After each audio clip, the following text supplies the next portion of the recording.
Good morning. Happy Friday. Today is Friday, May 8th, 2020.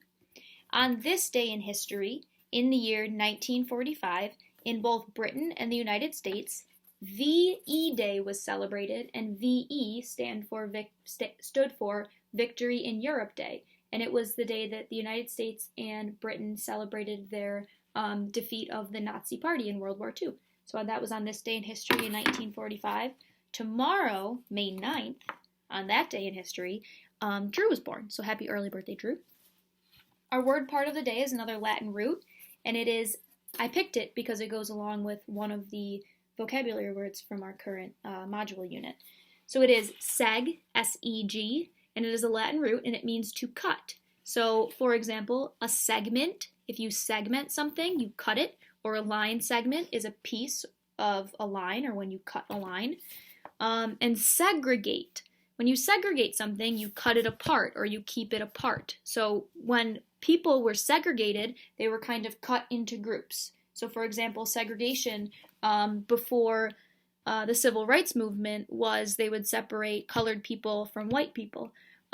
So seg is our Latin root. That is our word part of the day. Our wonder precept of the day is from C.S. Lewis. And it is, it's not the load that breaks you down, it's the way you carry it. I'll read that one more time. It's not the load that breaks you down, it's the way you carry it. So the load in that, I interpret that could represent, the load can represent things that happen to you, maybe some negative feelings, your hardships in life, the struggles and the obstacles you have to overcome. So C.S. Lewis is saying it's not that holds you back or breaks you down or has a negative impact on you. It's the way you carry it and the way you handle those struggles and such. That's how I interpret it. I have a would you rather question for you today, and it is this. Think hard about this.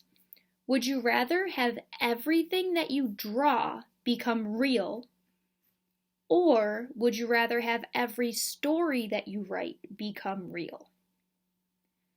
Would you rather have everything that you draw become real, or would you rather have every story that you write become real? Think about it. I think I would rather have every story that I write become real because I am more confident in my writing skills than I am in my drawing skills. And if I drew some things that became real, I think they would just scare people because I'm not that talented at drawing. The mindful challenge that I have for you today is to do a blindfolded taste test.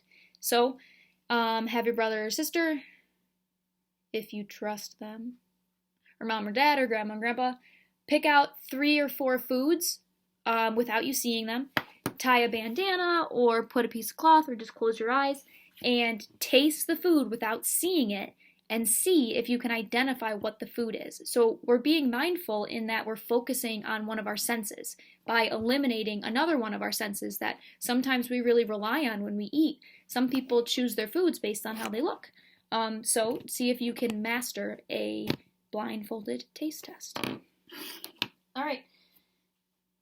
I did that. I did that. I did that. I did that. I did that. I did it. That's everything. Cool. Okay. All right.